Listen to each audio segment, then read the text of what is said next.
سامعین کرام، آپ سن رہی ہیں ایک دلچسپ اردو کہانی جس کا نام ہے تاریخ کائنات کے مسافر۔ یہ اس سلسلے کی قسط نمبر 11 ہے۔ مجھے امید ہے آپ کو میری یہ کاوش پسند آ رہی ہوگی۔ آپ نے اگر ابھی تک میرا چینل کہانی گھر سبسکرائب نہیں کیا تو ابھی میرے چینل کو سبسکرائب کر کے بیل نوٹیفیکیشن آن کر لیجئے تاکہ آنے والی ہر نئی کہانی کی اطلاع بر وقت آپ تک پہنچ سکے۔ سردار کے ساتھ یہ کون شخص ہے؟ کالکا ہے، ہم اس کا نام نہیں جانتے، ہوزان نے کہا۔ تھوڑی دیر کے بعد سردار اس شخص کے ساتھ باہر نکل آیا۔ وہ اپنے آپ کو نہ جانے کیا سمجھ رہا تھا، اکڑتا ہوا باہر آیا تھا۔ اس نے شیران اور فلک شیر کو دیکھتے ہوئے کہا، تمہیں حیرت ہوگی کہ سردار فوناس تمہارے بارے میں کچھ بھی نہیں جانتا، لیکن مجھے تمہارے بارے میں کچھ خبریں ملی ہیں۔ کون سی بستی کے ہو اور اس علاقے میں کیا لینے آئے ہو؟ ہر علاقے میں مجھے کوئی نہ کوئی کام ہوتا ہے، اور جہاں بھی میں کتوں کو بھونکتے ہوئے دیکھتا ہوں وہاں کتوں کا شکار کر لیا کرتا ہوں۔ شیران نے طنزیہ لہجے میں جواب دیا، کتے؟ تو کیا تم اس بستی میں، میرا مطلب ہے فوناس کی بستی میں، کتوں کی تلاش میں آئے ہو؟ ہاں، کتوں نے کچھ ایسے عمل شروع کر دیے ہیں کہ یہاں بھی ان کی تلاش ضروری ہو گئی ہے، لیکن بہرحال میں تمہیں ایک مشورہ دوں نوجوان لڑکے، جوانی بڑی سرکش چیز ہوتی ہے۔ انسان پر بعض اوقات یہ جوانی بھاری پڑ جاتی ہے، لیکن ایک عمر رسیدہ شخص جو جوانی کی اس بلاخیز طوفان سے گزر چکا ہو، بے شمار تجربات کا حامل ہوتا ہے۔ میں تمہیں یہ مشورہ دیتا ہوں کہ بے تکے شکار کھیلنے کی کوشش نہ کرو۔ شکار پر کوئی پابندی بھی نہیں ہے۔ سب سے پہلا کام تم یہ کرو کہ تم ہوزان کی بستی سے نکل جاؤ اور اپنے لیے مشکل نہ پیدا کرو۔ میں تمہیں اس بات کا حکم دیتا ہوں۔ تم؟ شیران نے مذاق اڑانے والے انداز میں کہا، ہاں میں تمہیں حکم دیتا ہوں۔ مگر تم حکم دینے والے کون ہوتے ہو؟ بے وقوف آدمی، تمہاری مٹی میں تو اس علاقے کا خمیر بھی نہیں ہے۔ اور سنو، ممکن ہے میں تمہارا حکم مان لیتا، لیکن تمہارے پالتو کتے کے ایک ساتھی نے پہاڑوں پر مجھ پر پیچھے سے حملہ کرنے سے یہ موقع بھی گنوا دیا ہے۔ ویسے میں تمہیں یہ حکم دیتا ہوں کہ اپنے دماغ کا علاج کرواؤ۔ شیران کے الفاظ اطمینان بخش تھے۔ فلک شیر بھی مطمئن نظر آ رہا تھا، لیکن اس بات کے جواب میں کالکے نے کہا، تم بے وقوف قسم کے بہادر ہو اور عقل کی بات تسلیم نہیں کر رہے۔ ایک بار پھر کہہ رہا ہوں کہ اس علاقے سے چلے جاؤ، اور میں تمہیں حکم دے رہا ہوں کہ ان اطراف میں اگر تمہارے ساتھی بکھرے ہوئے ہیں تو انہیں سنبھالو۔ یہاں سے نکل جاؤ اور اپنی جان بچاؤ، اور ان کی جان بھی بچاؤ، ورنہ میں آ گیا ہوں۔ جواب میں کالکے نے زہریلی نگاہوں سے اسے دیکھا اور پھر آہستہ سے بولا، ٹھیک ہے، چلو ٹھیک ہے۔ ویسے تم یہاں آئے کیوں تھے؟ میں پھر تم سے یہ بات کہہ رہا ہوں اور بار بار کہہ رہا ہوں کہ اگر تمہارے دماغ میں کوئی خرابی ہے تو تم اس کا علاج کرواؤ۔ جو بکواس تم مجھ سے کر رہے ہو اس کا تم کوئی حق نہیں رکھتے۔ میں سردار فوناس سے بات کرنے آیا ہوں۔ ہوزان، تم سردار سے بات کرو۔ ہاں، میں تم سے یہ کہنا چاہتا ہوں فوناس کہ تمہارے آدمیوں نے زہر کی یہ پڑیا میرے مویشیوں کے چارے میں ڈالنے کی کوشش کی تھی، اور یہ سب جمبولا کے کہنے پر ہے۔ ارے، جمبولا کیا بذات خود یہ کاروائی اپنے علاقے میں نہیں کر سکتا تھا؟ اگر اسے کرنی ہی تھی۔ ویسے مجھے تو یہ سب بکواس معلوم ہوتی ہے۔ تم دیکھ لو جو مناسب سمجھو، اور جیسا بھی تم پسند کرو، اس کا بدلہ بھی لیا جا سکتا ہے۔ میں چلتا ہوں، کالکا بولا اور تیز تیز قدموں سے چلا گیا۔ تب سردار فوناس نے ہوزان کو دیکھتے ہوئے کہا، یہ برا کیا ہے تم نے۔ تم جانتے ہو کالکے یہاں چپے چپے پر پھیلے ہوئے ہیں اور اپنی طاقت بڑھاتے جا رہے ہیں۔ دیکھو فوناس، میں تمہیں بتا دوں کہ صورتحال بڑی خراب ہو گئی ہے۔ میں بستی والوں کو جمبولا اور کالکوں کے بارے میں بتانے جا رہا ہوں، اور اس کے بعد بستی والے تمہارے ساتھ جو کچھ کریں گے اس کا نتیجہ تمہیں خود بھگتنا پڑے گا۔ دیکھو، یہ بری بات ہے کہ تم بستی والوں کو میرے خلاف بھڑکاؤ اور انہیں میرے خلاف آمادہ کرو۔ کالکے تو ساری ہی بستیوں میں پھیلے ہوئے ہیں اور اپنی کاروائیاں کر رہے ہیں۔ ایک اکیلا میں ہی تو نہیں ہوں، اور سچی بات تو یہ ہے کہ میں بھی اپنی سرداری بچانے کے لیے یہ سب کچھ کر رہا ہوں، ورنہ میں جانتا ہوں کہ میرا کیا حشر ہوگا۔ ٹھیک ہے، بہرحال میں بستی والوں کو بتانے جا رہا ہوں۔ ہوزان وہاں سے واپس پلٹا اور پرجوش انداز میں دونا بستی کے بڑے چوک میں پہنچ گیا، اور ایک چبوترے پر کھڑے ہو کر اس نے لوگوں کو پکارنا شروع کر دیا، اور تھوڑی دیر کے بعد بہت سے افراد ان کے ارد گرد آ کھڑے ہوئے۔ ہوزان نے بتایا کہ وہ برابر کی بستی کا آدمی ہے، اور کالکوں نے اب نیا کھیل شروع کر دیا ہے، یعنی وہ لوگ جو ان کی مخالفت میں کام کر رہے ہیں ان کے جانوروں کو مارنے کے لیے زہر کا استعمال شروع کر دیا ہے، اور اس سلسلے میں وہ لوگ بات کرنے آئے تھے تو سردار فوناس نے ان کے ساتھ عدم تعاون کیا ہے۔ حیرت انگیز طور پر وہ تمام لوگ جو اس کے گرد جمع ہو گئے تھے اس کی بات کی تائید کرنے لگے۔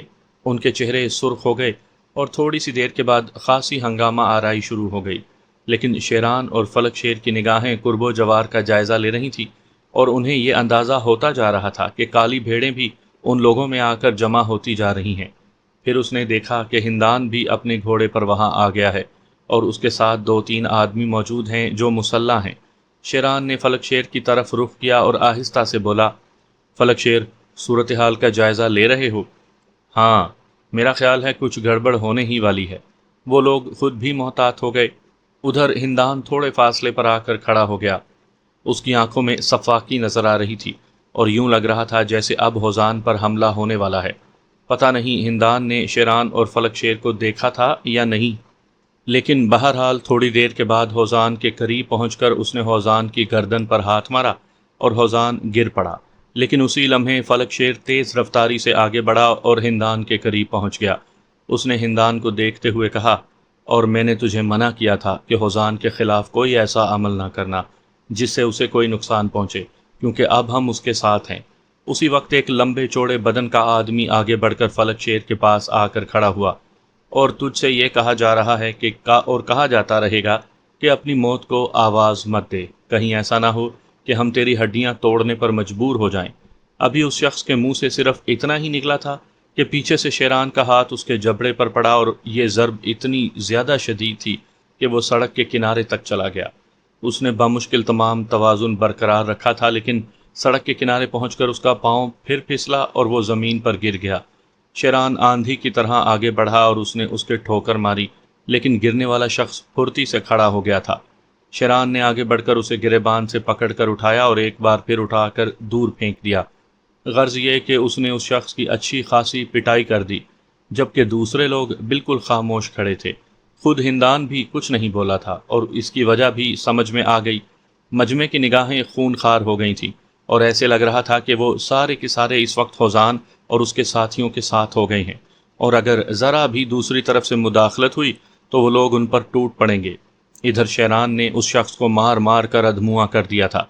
ہندان کا چہرہ دیکھنے کے قابل ہو رہا تھا، اس کی آنکھیں آگ برسا رہی تھیں۔ وہ شیران کو ہر قیمت پر خاک میں ملا دینا چاہتا تھا۔ بہرحال یہ ساری باتیں اپنی جگہ۔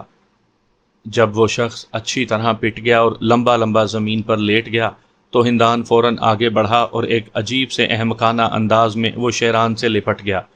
دوسرے لوگ اب بھی خاموش کھڑے ہوئے تھے۔ شیران بدستور خاموش کھڑا ہوا تھا۔ اس نے اچانک ہی ہندان کو کمر سے پکڑ کر اٹھایا اور بری طرح زمین پر دے مارا۔ اسی وقت کسی طرف سے فائر کی آواز سنائی دی اور گولی ہندان کے سر کے اوپر سے گزر گئی۔ یہ فائر پتہ نہیں کس نے کیا تھا، لیکن اس فائر کے ہونے کے ساتھ ہی ایک خوفناک ہنگامہ برپا ہو گیا، اور ہندان کے ساتھ جتنے لوگ تھے وہ بھاگتے ہوئے نظر آئے۔ مجمع انہیں مار رہا تھا، اور چند ہی لمحوں کے بعد پیش منظر نظر سے غائب ہو گیا۔ انہوں نے بھاگ جانے میں ہی عافیت سمجھی تھی، مجمع نہ جانے کہاں تک ان کا پیچھا کرتا رہا۔ ہوزان سنجیدگی سے کھڑا یہ منظر دیکھ رہا تھا، اور ادھر سردار فوناس بھی ایک جگہ خاموش کھڑا تھا۔ کچھ دیر کے بعد یہ ہنگامہ ختم ہوا، لوگ وہاں سے چلے گئے تھے، صرف ہوزان اور بقیہ لوگ وہاں موجود تھے۔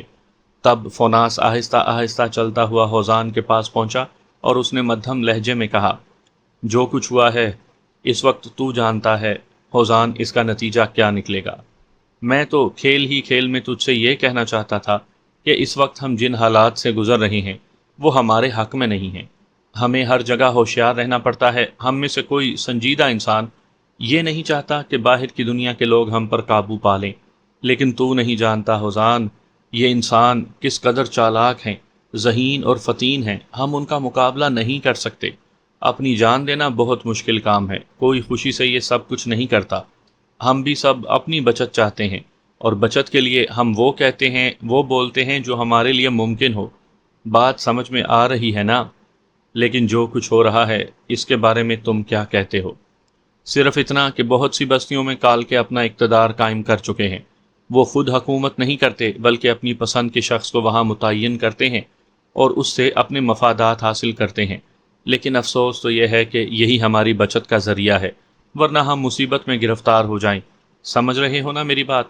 ہاں، سب کچھ سمجھ رہا ہوں، لیکن میں وہ نہیں کر سکتا جو تم لوگ چاہتے ہو۔ میں تو یہ معلومات حاصل کرنے کے لیے آیا تھا کہ زہر فروش نے ہندان کے ہاتھ زہر بیچا ہے یا نہیں، لیکن خیر یہ بات معلوم نہیں ہو سکی۔ البتہ ہندان یہ سوچ کر پیچھے پیچھے آ گیا کہ کہیں اس کا راز فاش نہ ہو جائے۔ راز تو فاش ہو چکا ہے، اور میں یہ کبھی بھی پسند نہیں کروں گا کہ بستی والوں کے مویشی اس طرح موت کی آغوش میں سو جائیں، یوں وہ بالکل فاقہ کشی کا شکار ہو جائیں گے۔ میری بات مان ہوزان، تو معمولی سا آدمی ہے، اور تیرے یہ دونوں مہمان اب جمبولا کی آنکھوں میں کھٹک رہے ہیں۔ انہیں یہاں سے نکال دے اور اپنی بیٹیوں کے ساتھ زندگی بسر کر۔ تجھے نہیں معلوم ابھی تیری بستی میں بات صرف جمبولا کی حد تک ہے، اور کالکوں کا تعلق صرف اسی سے ہے، لیکن یہ بات ممکن ہے کہ کال کے جمبولا کو کمزور پا کر اس کی مدد کے لیے آ جائیں۔ تو ان سے مقابلہ کر سکے گا؟ میری اپنی زندگی اگر میری بستی کے لوگوں کے کام آ جائے تو میں سمجھوں گا کہ بیکار نہیں گئی۔ بس اتنا ہی مقصد ہے میرا۔ یہ جذباتی باتیں کبھی بھی میں بھی سوچتا تھا۔ بہرحال تیری مرضی۔ جوانوں، تم کس جھگڑے میں پڑ گئے؟ نوجوانی کی عمر ہے، ابھی تم نے دنیا میں دیکھا ہی کیا ہے؟ جاؤ دنیا دیکھو، جو ہونا ہے وہ تو ہو کر رہے گا۔ شیران نے خونخوار نگاہوں سے فوناس کو دیکھا اور کہا، تو اس بستی کا سردار ہے۔ بد نصیبوں کی بستی ہے یہ، جہاں کے سرداروں کی سوچ تجھ جیسی ہو گئی ہے۔ ہمارا ایک نظریہ ہے کہ برائی کے خلاف اس وقت تک جنگ کرتے رہو جب تک برائی ختم ہو جائے یا خود ختم ہو جاؤ، اور جہاں تجھ جیسے مصلحت پسند لوگ اقتدار میں ہوتے ہیں وہاں غلامی کے علاوہ اور کچھ نہیں ہوتا۔ فوناس نے حیران نگاہوں سے شیران کو دیکھا اور بولا، یہ تو کالکوں کی زبان بول رہا ہے۔ کال کے جو اس دنیا سے تعلق رکھتے ہیں تیرے جیسی باتیں کرتے ہیں، صرف لوگوں کے جذبات بھڑکانے کے لیے۔ بہرحال اگر تو جنگ کرنا چاہتا ہے تو جنگ کر، مگر براہ کرم اپنی بستی میں جا کر، میرا مطلب ہے ہوزان کی بستی میں جا کر۔ ہم تو اس بات کے لیے اپنے آپ کو بالکل تیار نہیں پاتے کہ جنگ کریں۔ نہیں فوناس، تیری بستی کے لوگوں کو تیرے بارے میں سوچنا چاہیے۔ تو سرداری کے قابل نہیں ہے، حالانکہ وہ لوگ غیرت مند نہ ہوتے تو ہندان کے پیچھے نہ آ جاتے۔ بہرحال اس سے زیادہ باتیں تو بے مقصد ہی تھیں۔ ہوزان نے واپسی کا اشارہ کیا۔ شیران اور فلک شیر بھی اپنے اپنے گھوڑوں پر سوار ہوئے۔ شیران کسی گہری سوچ میں ڈوبا ہوا تھا۔ تھوڑا فاصلہ طے کرنے کے بعد اس نے کہا، ہوزان، جمبولا کی حیثیت تیری بستی میں کیا ہے؟ کالکوں کا ساتھی ہونے کی وجہ سے وہ سب سے افضل سمجھتا ہے اپنے آپ کو۔ میں تمہیں مختصراً بتا چکا ہوں کہ اس نے بڑے بڑے لوگوں کی زمینوں پر قبضہ کر لیا ہے، اور وہ چاہتا ہے کہ پوری بستی پر اسی کا اقتدار ہو۔ اور تمہاری بستی کے سردار کی کیا کیفیت ہے؟ جمبولا کا غلام ہے۔ اس کے بارے میں تو سوچ کر بھی شرمندگی ہوتی ہے۔ تم نے اس وقت فوناس کو جو کچھ کہا ہے، سمجھ لو ہماری بستی کا سردار اس سے بھی گیا گزرا ہے۔ شیران خاموش ہو گیا۔ تھوڑا فاصلہ طے کرنے کے بعد اس نے پھر کہا، ہوزان، بستی میں کوئی اور ایسا ہے جسے سرداری کا منصب دیا جا سکے؟ ویسے تو ہر شخص اپنے آپ کو اس قابل سمجھتا ہے، لیکن سرداروں کے معیار پر کوئی پورا نہیں اترتا۔ دفعتاً ہی فلک شیر نے ہوزان کو دیکھتے ہوئے کہا، کیا کبھی تمہاری ان بستیوں میں کسی عورت کو بھی سردار بنایا جاتا ہے؟ ہوزان نے چونک کر فلک شیر کو دیکھا، بہت دیر تک دیکھتا رہا، پھر آہستہ سے بولا، تمہاری ان بستیوں سے تمہاری کیا مراد ہے؟ فلک شیر، کیا تمہارا تعلق ان بستیوں سے نہیں ہے؟ یہ مقصد نہیں ہے۔ شیران نے جلدی سے صورتحال کو سنبھالا۔ میرا ساتھی یہ کہنا چاہتا ہے کہ اس علاقے میں جہاں تم لوگ رہتے ہو، اصل میں علاقوں کے رسم و رواج بھی تو الگ الگ ہو جاتے ہیں۔ بعض علاقوں میں کچھ ریت رواج ہوتے ہیں اور بعض میں کچھ اور۔ ہم ان علاقوں کی یعنی ان علاقوں کی بات کر رہے ہیں۔ ہاں، عورت اپنے آپ کو سرداری کے قابل سمجھے تو اعلان کر سکتی ہے، لیکن اس کے لیے اسے اس شخص سے جنگ کرنا ہوتی ہے جو سرداری کا دعوے دار ہو۔ عورت جو سرداری کی دعوے دار ہو تو کیا اپنی جگہ کسی اور کو جنگ پر آمادہ نہیں کر سکتی؟ کر سکتی ہے، لیکن ایسا بہت کم ہوتا ہے۔ بستی کی روایات کے مطابق تو ایسا کیا جا سکتا ہے، یعنی کوئی ایسا شخص جو اپنے آپ کو سردار کا اہل ثابت کرے اور اس کے بعد سرداری کی جنگ جیت کر سرداری کا تاج عورت کے سر پر رکھ دے اور وہ عورت اس منصب کو نبھا سکے۔ ایک اور اہم سوال، ہم لوگ دوسری آبادی اور دوسری بستی سے آئے ہیں، اگر ہم سرداری کے دعوے دار ہوں تو کیا ایسا کیا جا سکتا ہے؟ ہاں، کر سکتے ہو، لیکن اس کے بعد تمہیں اسی آبادی میں رہنا ہوگا اور سرداری کے فرائض سر انجام دینا ہوں گے۔ رات کو جب نمورا اور الشا نے انہیں کھانے کے لیے چیزیں پیش کیں اور وہ کھانے وغیرہ سے فارغ ہوئے تو فلک شیر نے پرخیال انداز میں شیران کو دیکھتے ہوئے سوال کیا، جو سوالات تم نے راستے میں ہوزان سے کیے کیا میں ان کا غلط مطلب نکال رہا ہوں؟ اور اگر تمہارا یہی مقصد ہے، کیا نمورا اس قابل ہے کہ علاقے کی سرداری سنبھال سکے؟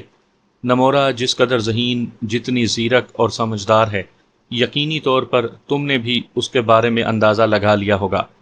لیکن سوال یہ پیدا ہوتا ہے، ایسا کرو گے کیسے؟ اور کیا نمورا اس کے لیے تیار ہو جائے گی؟ اگر ہم سرداری کی جنگ جیت گئے تو نمورا کے سپرد یہ سرداری کر دیں گے۔ بظاہر یہ بات سمجھ میں آتی ہے، میں کوشش کروں گا کہ جمبولا کو پیش منظر سے ہٹا دوں، بعد میں یہ لوگ خود کالکوں سے نمٹ لیں گے۔ بہرحال اچھی سوچ ہے، لیکن ایک شرط ہوگی۔ کیا؟ سرداری کی جنگ میں لڑوں گا۔ شیران نے مسکرا کر فلک شیر کو دیکھا اور کہا، اوپر کی دنیا میں جب تم مارشل آرٹس کے اس ادارے میں گئے تھے اور میں نے تمہیں دیکھا تو میں جانتا تھا کہ تم ایک بہترین لڑاکے ہو، لیکن میرے دوست مجھے بھی تو اپنی قسمت آزمائی کرنے دو۔ نمورا کو میں اپنی محبت نہیں دے سکتا، تحفے میں اسے سرداری دینا چاہتا ہوں، اور تم نمورا کے بجائے الشا کو پسند کرتے ہو، ایک چھوٹی سی ننھی سی معصوم بہن کے معنی۔ میں جانتا ہوں، مجھے یہ کام کرنے دو، تمہارا مشکور رہوں گا۔ فلک شیر گہری سانس لے کر خاموش ہو گیا تھا۔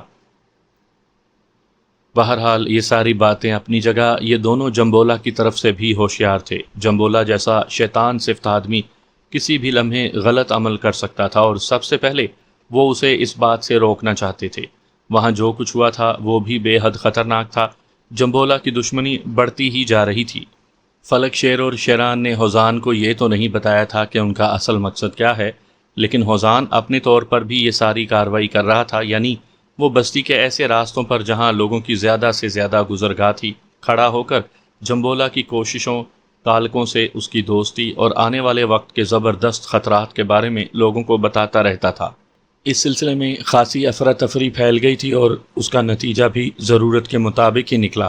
بستی کے سردار نے اپنے آدمیوں کو بھیجا اور کہا کہ فوری طور پر ان دونوں کو ساتھ لے کر آئیں، جنہوں نے بستی میں آ کر افراتفری پھیلا دی ہے اور خواہ کی دشمنیاں مول لے کر بستی کا امن تباہ کیا ہے۔ یہ لوگ سردار کے پاس پہنچ گئے تو سردار نے سخت نگاہوں سے انہیں دیکھتے ہوئے کہا، ہوزان، جب کبھی کسی مہمان کو بستی میں مقیم کیا جاتا ہے تو کچھ ذمہ داریاں بھی عائد ہوتی ہیں، میزبان پر بھی اور مہمان پر بھی۔ ہم اس بستی میں سکون کا دورہ کرنے کے لیے ہیں، لیکن ان لوگوں کے آنے کے بعد جو کچھ افراتفری پھیلی ہے، ایک میزبان کی حیثیت سے تم اس کے ذمہ دار ہو، اور اس بارے میں تم کیا کہتے ہو؟ اس کا جواب یہ ہے معزز سردار کہ یہ بات صرف تو کہہ رہا ہے کہ اس بستی میں امن و امان کا دورہ تھا، اور تیرے یہ کہنے کی بنیادی وجہ تیرا خوف ہے، حالانکہ بات مجھے بھی معلوم ہے کہ جمبولا نے تجھے بھی سرداری نہیں کرنے دی۔ تو نے اپنے آپ کو سردار کہا ہے، لیکن پوری بستی جانتی ہے کہ تو صرف نام کا سردار ہے اور جمبولا کے اشاروں پر کام کرتا ہے۔ کیا تجھے اس بات کا علم نہیں ہے کہ جمبولا نے میری تمام زمینیں قبضے میں لے لی ہیں؟ سردار کی حیثیت سے تو میری زمینیں مجھے واپس نہیں دلا سکتا۔ اس کے بعد تو جو کچھ ہو رہا ہے وہ تو ہماری اپنی جد و جہد ہے۔ جو کچھ ہم کر رہے ہیں تو اس کے راستے میں بھی تو رکاوٹ بننا چاہتا ہے سردار۔ گویا تم یہ کہنا چاہتے ہو کہ میں ایک نااہل سردار ہوں، 100% جو اپنی آبادیوں کا تحفظ نہ کر سکے، جو کسی عام آدمی کو اس کی حرکتوں سے نہ روک سکے، اسے سردار کہلوانے کا حق حاصل نہیں؟ تو لے آ کسی کو میرے مقابلے پر فیصلہ کروا لے اس بات کا کہ سرداری کس کے پاس رہے گی۔ میں نے تو تجھے اس لیے بلایا تھا کہ تجھے ہوشیار کر دوں کہ جمبولا سے دشمنی مول نہ لے، لیکن تو نے میری سرداری پر نکتہ چینی کر کے اپنے آپ کو سزائے موت کا مجرم قرار دے دیا ہے، اور میں اس وقت تجھے واپسی کی اجازت دیتا ہوں، لیکن کل صبح تجھے بستی کے ان تمام لوگوں کے سامنے پیش ہونا پڑے گا، اور تجھے یہ الفاظ کہنا پڑیں گے، اور وہ ہوگا جو کہ بستی کے ریت رواج ہیں۔ چلا جا، میں تجھ سے مزید کوئی بات نہیں کرنا چاہتا۔ ہاں، ایک سردار کی حیثیت سے میں تجھے حکم دیتا ہوں کہ کل صبح سورج نکلنے کے بعد ان دونوں کے ساتھ یہاں آ جانا۔ ہوزان واپس چل پڑا۔ راستے میں اس نے کہا، اور میں مجبور ہو گیا ہوں یار کہ سردار سے سرداری کے لیے مقابلہ کروں۔ شیران اور فلک شیر نے اس بارے میں کچھ نہیں کہا تھا، لیکن رات کو نمورا پریشان لہجے میں بولی، اور میرا باپ جس قدر کمزور ہے، میں سمجھتی ہوں کہ بھلا وہ کیا کسی سے جنگ کرے گا۔ ہائے میرا باپ! شیران نے اس کے شانے پر ہاتھ رکھتے ہوئے کہا، تو پھر تم یوں کرو نمورا کہ تم اپنے باپ کی طرف سے مقابلہ کرو۔ نمورا نے عجیب سی نگاہوں سے شیران کو دیکھا اور پھر سخت لہجے میں بولی، تمہارا شکریہ، بلا شبہ یہ ایک بہترین مشورہ ہے، اگر ایسا ہی ہے تو پہلے میری جان کیوں نہ جائے؟ میں اپنی آنکھوں سے اپنے باپ کو قتل ہوتے ہوئے کیسے دیکھ سکوں گی؟ بہرحال فلک شیر اور شیران جانتے تھے کہ انہیں کیا کرنا ہے۔ سرزمین سنشایا کی یہ دلچسپ روایتیں اور داستانیں بڑی خوبصورتی سے چل رہی تھیں، اور دوسری صبح جب وہ سردار کے جھونپڑے کی طرف پہنچے تو انہوں نے انسانوں کا سیلاب دیکھا جو سردار کے جھونپڑے کی جانب بڑھ رہا تھا۔ پوری بستی امڑ آئی تھی۔ بستی کے لیے دلچسپی کا سامان بھی ہوا تھا، اور بہر طور یہاں کے رواج بھی یہی تھے جن کے بارے میں شیران فلک شیر کو تفصیل سے سمجھاتا رہا تھا۔ اور فلک شیر نے بڑے مایوس لہجے میں کہا، افسوس، ان آبادیوں کی رسموں میں میرے ماں باپ بھی شامل ہوں گے، لیکن نہ وہ مجھے جانتے ہیں اور نہ میں انہیں۔ فلک شیر، تم بالکل فکر مت کرو اس بات کی، آنے والے وقت کے لیے میں اس بات کی ذمہ داری لیتا ہوں کہ تمہارے والدین کو تلاش کروں گا اور تمہیں ان تک پہنچاؤں گا۔ فلک شیر پھیکی سی ہنسی کے بعد خاموش ہو گیا تھا۔ سارا مجمع ان تینوں کا ہی انتظار کر رہا تھا، لیکن نمورا اور الشا بھی اب ان میں شامل ہو گئی تھی۔ تب سردار نے غرائی ہوئی آواز میں کہا، میرے بستی کے لوگوں، ہوزان جس عمر کا انسان ہے، ہم اس عمر کے لوگوں کی عزت کرتے ہیں، لیکن یہ تو بستی کی رسم ہے کہ جب کوئی سردار کی ذات پر نکتہ چینی کرتا ہے اور اس سے یہ کہتا ہے کہ وہ سرداری کے قابل نہیں ہے، تو پھر اسے نئے سردار کے لیے جنگ کرنا پڑتی ہے، اور یہ ایک لازمی امر ہے کہ موجودہ سردار یا تو اپنے مد مقابل کو قتل کر دے یا قتل ہو جائے، یا اگر جنگ میں شکست کھا جائے تو دستبرداری کا اعلان کر کے سرداری کا منصب اسے سونپ دے جس نے فتح حاصل کی ہو۔ چنانچہ ہوزان نے اپنے آپ کو اس کا مجرم قرار دیا ہے، اور اب ہوزان پر فرض ہے کہ وہ مجھ سے مقابلہ کرے۔ مجمع نے پرجوش انداز میں نعرہ لگایا اور بولا، ہوزان اگر خود اپنے آپ کو اس قابل نہیں پاتا تو اپنی پسند کے شخص کو اس کے لیے پسند کرے۔ میں ہوزان کی بیٹی ہوں، میرا باپ واقعی ایک کمزور اور بوڑھا آدمی ہے، لیکن اس نے جو کچھ کہا اس کی سچائی سے کوئی انکار نہیں کر سکتا، اور جہاں تک قبیلے اور بستی کی رسم کا تعلق ہے تو میں سردار سے مقابلہ کروں گی۔ ابھی اس کے الفاظ ختم ہوئے تھے تو سردار اپنی جگہ سے کھڑا ہوا اور بولا، حالانکہ ایک لڑکی پر ہاتھ اٹھانا مرد کی شان کے خلاف ہے، لیکن یہ ایک سوال ہے، اور کیا اس پورے قبیلے میں کوئی ایسا مرد نہیں جو اس لڑکی کے عوض مقابلہ کرے؟ مجمع میں جمبولا بھی موجود تھا اور اس کے ہونٹوں پر ایک مدھم سی مسکراہٹ تھی، لیکن شیران سامنے آیا اور بولا، بستی کے رسم و رواج سے تمام تر واقفیت میں نے بھی حاصل کر لی ہے، اور مجھے اس بات کا علم ہے کہ جب بستی کا سردار ناکارہ ہو جائے تو کوئی بھی اسے مقابلے کے لیے للکار سکتا ہے۔ ہم مسافر تھے اور ہیں، ادھر سے گزر رہے تھے کہ یہ ساری باتیں دیکھیں اور یہ محسوس کیا کہ ان کے خلاف کچھ کیا جائے۔ جمبولا نامی ایک آدمی جو سردار کی گردن پر پاؤں رکھ کر کھڑا ہوا ہے، یہاں پر ساری حرکتیں کالکوں کی مدد سے کر رہا ہے۔ بستی کے لوگوں، معزز ہوزان تم سے کہتا رہا ہے کہ کالکوں کو اپنی بستی پر مسلط نہ ہونے دو۔ ہم نے اس کے لیے عمل کیا ہے اور واقعی یہ سردار سرداری کے لیے نااہل ہے، لیکن جیسا کہ ابھی سردار نے بستی کے لوگوں کو للکارتے ہوئے کہا ہے کہ کیا ان میں سے کوئی بھی مرد ایسا نہیں ہے جو ہوزان کی بیٹی کے لیے سامنے آ کر مقابلہ کرے، تو میں جو اتنے دن سے ہوزان کا نمک کھا رہا ہوں، اپنے آپ کو نمورا کی طرف سے مقابلے کے لیے پیش کرتا ہوں۔ مجمع میں ایک بار پھر شور اٹھا تھا۔ بزرگوں نے کہا، ہوزان کا نمک خوار مقابلہ کر سکتا ہے۔ سردار جو پہلے ہی مقابلے کے لیے تیار تھا بڑا پرجوش نظر آ رہا تھا۔ نیزہ لے کر میدان میں آیا، دوسرا نیزہ شیران کو دیا گیا۔ فلک شیر مسکراتی نگاہوں سے شیران کو دیکھ رہا تھا۔ مارشل آرٹ میں ایک چیز ہوتی ہے، کلانک۔ کلانک ایک لمبے سے ڈنڈے کو کہتے ہیں اور اس ڈنڈے کے کمالات ناقابل یقین ہوتے ہیں۔ شیران نے جس انداز میں ڈنڈا پکڑا تھا اسے دیکھ کر ہی یہ احساس ہو جاتا تھا کہ وہ اس ڈنڈے کو کلانک کے طور پر استعمال کرنا چاہتا تھا۔ سردار نیزہ گھماتا ہوا سامنے آیا۔ شیران شاید کھیل کو زیادہ لمبا نہیں کرنا چاہتا تھا۔ سردار نے بڑی مہارت سے نیزے کو 2-4 بار گھمانے کے بعد پوری قوت سے شیران پر حملہ کیا۔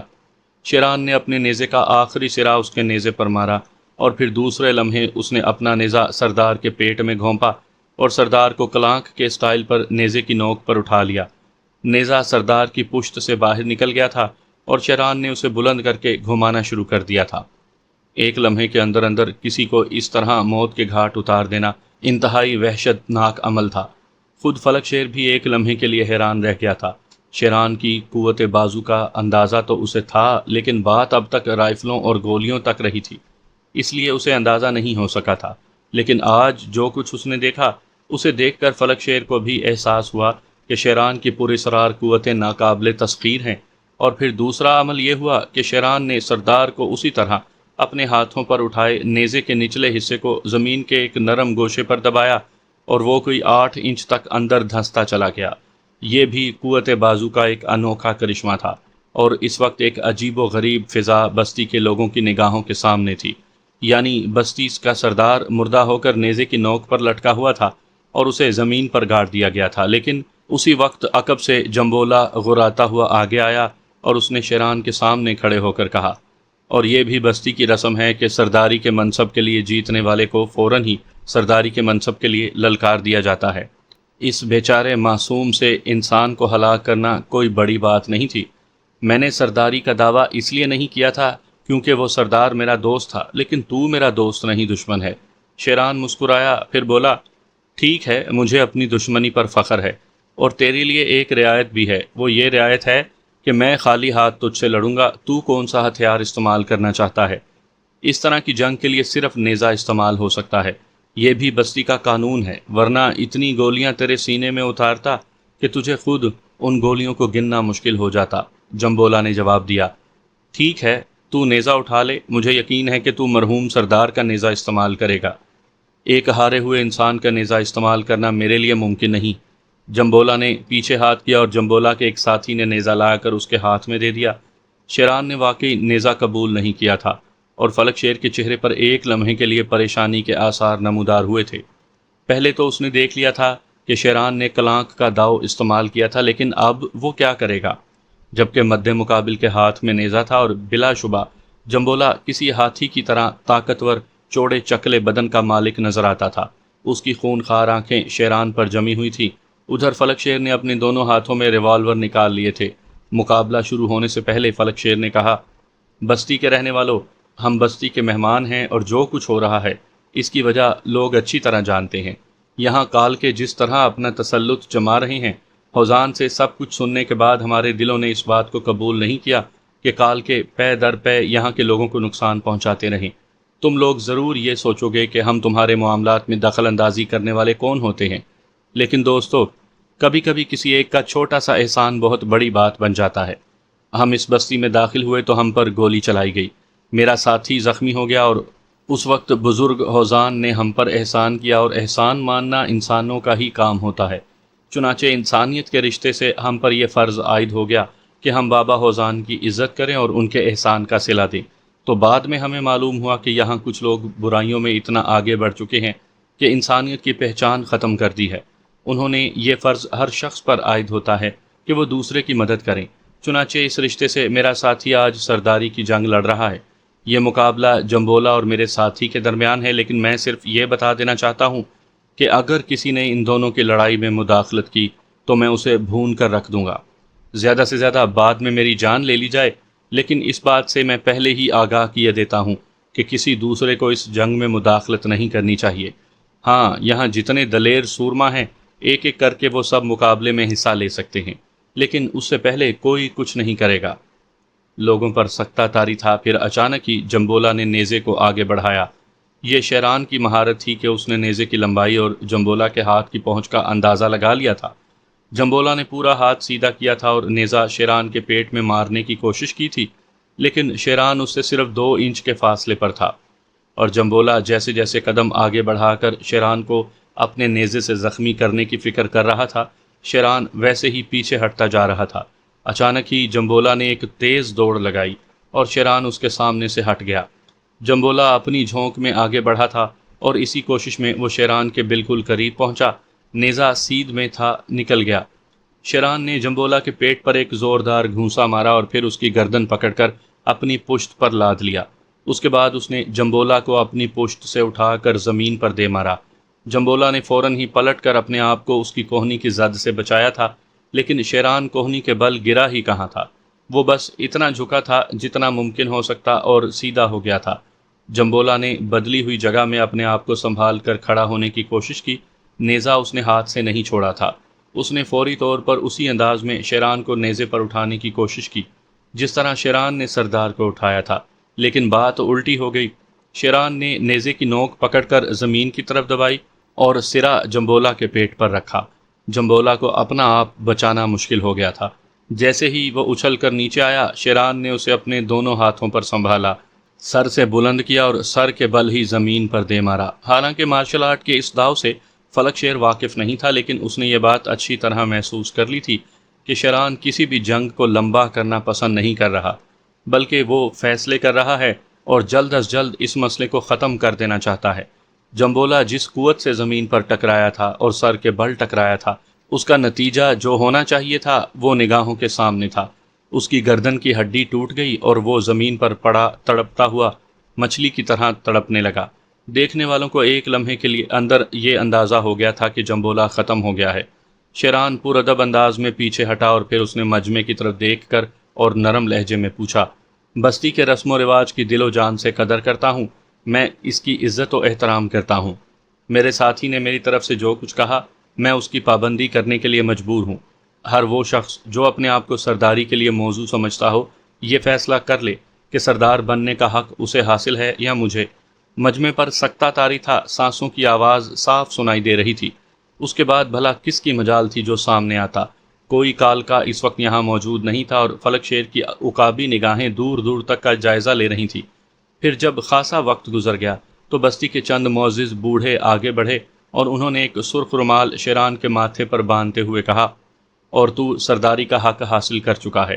رک جاؤ معزز بزرگوں، میں تو اس بستی کا ایک مہمان ہوں۔ جمبولا کے ایک آدمی نے مجھے زخمی کیا تھا، میں نے اس آدمی کو کیفر کردار تک پہنچا دیا۔ میں یہاں اس بستی کی سرداری کرنے کے لیے نہیں آیا۔ جیسا کہ میں نے آپ لوگوں کو بتایا کہ ہوزان کے گھر سے مجھ پر احسان کیا گیا تھا، میری تیمارداری کی گئی اور میں مقروض ہو گیا۔ چنانچہ انتہائی محترم اور معزز شخصیت جس نے اپنی ذہانت اور شرافت سے مجھے متاثر کیا ہے، وہ ہوزان کی بیٹی نمورا ہے۔ میں سرداری کا یہ منصب نمورا کو دیتا ہوں اور ابھی یہ اعلان کرتا ہوں کہ آئندہ طویل عرصے کے لیے، جیسا کہ اس بستی کی روایت ہے، نمورا سردار رہے گی اور کوئی اسے سرداری کے منصب کے لیے نہیں للکار سکے گا۔ ہاں، اگر اب بھی کسی کو کوئی اعتراض ہو تو میں یہاں 3 دن تک مقیم ہوں۔ نمورا کی سرداری کو للکارا جا سکتا ہے اور میں اس کا جواب سننے کے لیے مجبور ہوں۔ چاروں طرف سے ایک شور مچا، لیکن لوگ آگے بڑھ کر شیران کو اپنے کاندھوں پر اٹھانے لگے۔ اس کا یہ ایثار اور اس کی یہ بڑائی لوگوں کے دلوں میں گھر کر گئی تھی۔ آخرکار سرخ رومال نمورا کے سر پر باندھ دیا گیا۔ ایلشا دوڑ کر فلک شیر سے لپٹ گئی تھی۔ ہوزان کی آنکھوں سے آنسو بہہ رہے تھے اور وہ آہستہ آہستہ کہہ رہا تھا، یہ تم نے کیا کیا بہادر سورما؟ یہ تو تم نے دیوتاؤں جیسی بات کی ہے۔ ارے کیا تم دیوتا ہو؟ بستی میں ایک ہنگامہ برپا ہو گیا تھا۔ نمورا کو اس کی جھونپڑی میں واپس نہیں جانے دیا گیا، بلکہ اب سردار کا جھونپڑا اس کی ملکیت تھا اور پرانے سردار کا سارا سامان نکال کر اسے دوسری جگہ منتقل کیا جا رہا تھا۔ یہ دونوں اس ہنگامہ آرائی سے دور ہو گئے تھے۔ بستی کے لوگ اپنا کام خود جانے۔ ہوزان کو جیسے نئی زندگی مل گئی تھی۔ فلک شیر اور شیران اس کے اندر ایک توانائی محسوس کر رہے تھے۔ بستی والے خود بھی ان لوگوں کے گرد گھیرا ڈالے ہوئے تھے۔ نمورا حیران تھی اور الشا بھی بے انتہا خوش۔ انہوں نے خود ہی انہیں موقع دیا تھا کہ وہ اپنی ذمہ داریوں کو سنبھالیں، اور یہ حقیقت ہے کہ انسانی فطرت کے مطابق جب کسی کو کوئی اعزاز مل جاتا ہے تو وہ کتنا ہی سپاس گزار کیوں نہ ہو، تھوڑا سا اپنے آپ میں بھی مصروف ہو جاتا ہے۔ ہاں، یہ الگ بات ہے کہ محبت کرنے والے اس مصروفیت کو محسوس کریں اور اسے اہمیت بھی دیں۔ یہ لوگ بھی ایسا ہی کر رہے تھے۔ ہوزان کے پرانے مکان میں ان کا ٹھکانہ موجود تھا۔ خود ہوزان کو وہاں تک آنے کی مہلت نہیں ملی تھی۔ اب اس وقت بے شمار لوگوں نے ان کی ذمہ داریاں سنبھال لی تھیں، اور وہ خود بھی چاہتے تو اتنی آسانی سے ان تک نہیں پہنچ سکتے تھے۔ گویا بادشاہ گر پیچھے ہٹ گئے تھے اور بادشاہ اپنے کاموں میں مصروف ہو گیا تھا۔ نمورا کی اندرونی کیفیت کیا تھی یہ وہی جانتی ہوگی، لیکن رات کو چاند کے تلے پر اسرار زمین کا تھوڑا سا سفر طے کرنے کے بعد شیران اور فلک شیر چاندنی میں ایک ٹیلے پر آ بیٹھے تھے اور خاموشی سے سامنے پھیلی ہوئی خاموش بستی کا نظارہ کر رہے تھے۔ شیران نے کہا، فلک شیر، میں ایک بات محسوس کر رہا ہوں۔ دیکھو، اس مسئلے پر ہم نے سنجیدگی سے غور کرنا ہے، اور میں چاہتا ہوں کہ اس وقت تم کسی بھی بات کو مذاق میں ڈالنے کی کوشش مت کرو۔ فلک شیر سنجیدہ ہو گیا تو شیران نے کہا، فلک شیر، تم نے پوری زندگی اوپر کی دنیا میں گزاری، یقینی طور پر وہ دنیا تمہاری سمجھ میں بہت اچھی طرح آ گئی ہوگی۔ میں نے بھی بڑی ذمہ داری کے ساتھ اپنا یہ فرض سر انجام دیا ہے اور کوشش کی ہے کہ کالکوں کے خلاف ایک مضبوط محاذ قائم کر دیں۔ میرے دوست، کوئی چھوٹا سا کام کر کے بغلیں بجا لینا بہت آسان ہے، لیکن اپنے کسی چھوٹے سے عمل کو دائمی رنگ دینے کے لیے اپنا خون تھوکنا پڑتا ہے۔ یہاں حسن و عشق موجود ہے۔ بستی کی سردار نمورا ہماری احسان مند ہے، اور تمہیں جو بات بتانا چاہتا ہوں وہ یہ ہے کہ نمورا کی آنکھوں میں نے اپنے لیے الفت کے آثار پائے ہیں۔ میرے دوست، براہ کرم اس وقت مذاق اڑانے کی کوشش مت کرنا۔ ہم یہاں رکنے کے لیے نہیں آئے، بلکہ ہمیں متحرک ہونا ہے۔ میں یا تم مل کر ایک فوج نہیں بنتے کہ کالکوں کا مقابلہ کر کے انہیں اس سرزمین سے نکال پھینکے، بلکہ مقدس فرلاگ نے ہم سے یہی کہا ہے کہ ہم اپنی کاوشوں کو جاری رکھیں، اور ایک نہ ایک دن ہمیں کامیابی حاصل ہو جائے گی۔ دیکھو، جس دنیا کا میں نے نمک کھایا ہے، میں اس سے نمک حرامی نہیں کر رہا، لیکن یہ حقیقت ہے کہ وہاں برائیاں اس حد تک آگے بڑھ گئی ہیں کہ اب انہیں ختم کرنا وہاں کے دنیا کے لوگوں کے بس کی بات نہیں رہی۔ میں نے وہاں کی مذہبی کتابوں میں پڑھا ہے کہ زمین میں بسنے والوں کی برائیاں جب آخری حد تک کو پہنچ جاتی ہیں تو آسمانی قوتیں متحرک ہوتی ہیں، اور آخرکار انہیں فنا ہونا پڑتا ہے۔ تو اب وہ دنیا فنا کی منزل میں ہے، کیونکہ کوئی انسان خود اپنے گھر میں رہنے والے تمام افراد کو کسی ایک نظریے پر متفق نہیں کر پاتا۔ ہر شخص کی الگ الگ سوچ ہے، ہر ایک کی الگ الگ منزل ہے، اور زیادہ تر قدم برائیوں کی جانب اٹھتے ہیں۔